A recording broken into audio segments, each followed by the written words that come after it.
Hello दोस्तों कि जैसा कि आप लोग जानते हैं मेरा नाम रवि निषाद है। तो अभी मैं यूनिट 5 में पहुंच चुका हूं, जैसा कि आप लोग को मैंने पहले बताया था। तो मेरे अभी 2 वीक्स कंप्लीट हो चुके हैं। तो यूनिट 5 में यानी कि RCT 201 और यानी EM 101 में तो हम लोग को फर्स्ट 2 वीक में बैकएंड का पार्ट पढ़ा है यानी EM।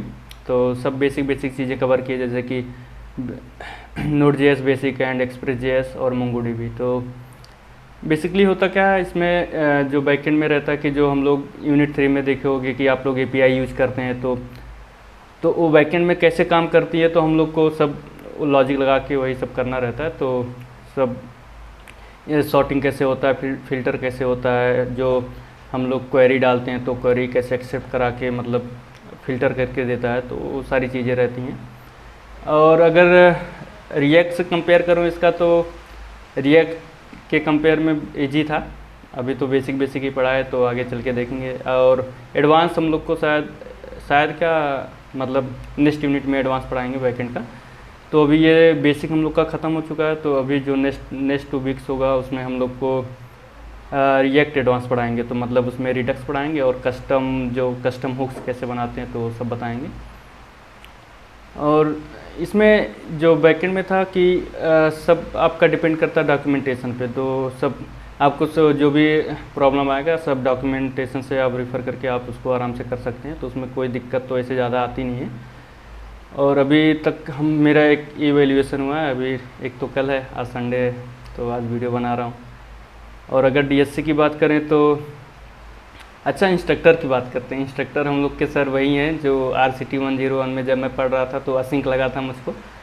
तो इस बार भी वही आए हैं। तो मतलब नाम उनका रितेश फिरोदिया सर हैं। तो उनका एक दिक्कत रहता है कि यार वो बहुत फास्ट मूव करते हैं, इतना तेज़ पढ़ाते हैं ना उनको। मुझे तो कभी कभी लगता है जैसे कहीं जाना रहता है, क्या रहता है क्या नहीं। और हम लोग को पिछली यूनिट जब असिंक लगा था उसके बाद रिएक्ट हम लोग को अल्बर्ट सर पढ़ाए थे। तो और वो इतना स्लो पढ़ाते हैं, इतना ज़्यादा टाइम देते हैं। जैसे कुछ कोड किए तो कम से कम 5 से 10 मिनट देते हैं, कितना भी हो।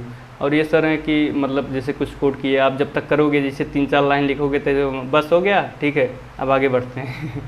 तो ऐसा है।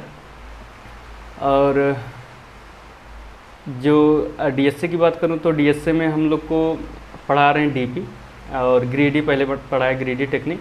तो एक्चुअली में ग्रीडी जो होता है वो फ्रैक्शनल नैपसैक करके एक एल्गोरिदम रहता है। तो ग्रीडी काम आता है फ्रैक्शनल नैपसैक में। और जो डायनेमिक प्रोग्रामिंग होता है, जैसे हम लोग का जो रिकर्जन है, जो यूनिट 4 में शायद रिकर्जन पढ़ते हैं। हाँ, तो यूनिट 4 में जो रिकर्जन पढ़े थे, तो अभी रिकर्जन का टाइम कॉम्प्लेक्सिटी बहुत हाई रहता है, एक्सपोनेंशियल रहता है।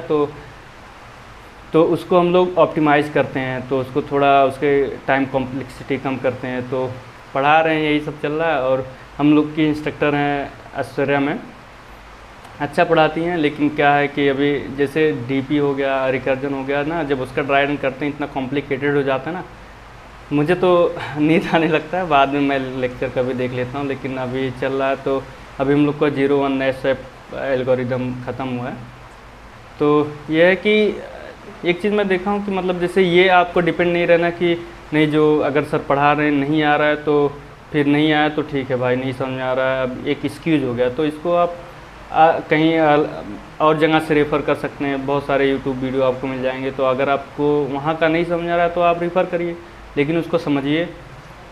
तो ऐसी बहुत सारी चीज़ें मतलब रहती हैं जो मतलब मसाई के, अगर कोई इंस्ट्रक्टर है नहीं समझ में आ रहा है तो अब उन लोग को भी नहीं पता चलता, इतने सारे बच्चे रहते हैं, आपको आया कि नहीं आया। तो आप रिफ़र कर सकते हो उसको, ऐसा नहीं है कि अब नहीं समझ में आया तो उसको छोड़ देता हूँ।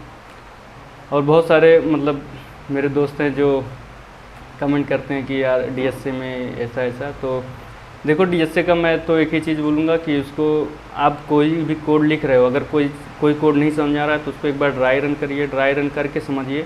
एक बार ये हो गया, एक्सेप्ट कर गया, तो ये नहीं कि चलो हो गया, आप कैसे हुआ कम से कम वो समझो। उसके बाद आप उसके टाइप का जो भी प्रॉब्लम आएगा तो उसको कर पाओगे। ऐसे ही अचानक में हो गया हो तो उसको समझोगे नहीं कैसे हुआ तो नहीं समझ में आएगा। तो ड्राई रन करना बहुत ज़रूरी होता है। तो मैं अभी जैसे DP कर रहा हूँ तो उसमें मैं ड्राई रन करता हूँ, मुझे नींद आने लगता है, लेकिन मैं फिर भी करता हूँ उसको बाद में। मतलब करना पड़ता है, अब जान रहे हैं अभी उसके बिना नहीं चलेगा, तो जब तक उसको समझेंगे नहीं ये कोड कैसे काम कर रहा है तब तक हम लोग उस पर कुछ कर नहीं सकते। तो बस मुझे आशा है कि आप लोग को जो मैं ये सब बताता हूँ तो कुछ हेल्प करता होगा। ठीक है, मिलता हूँ नेक्स्ट वीडियो में आप लोग से। Good bye.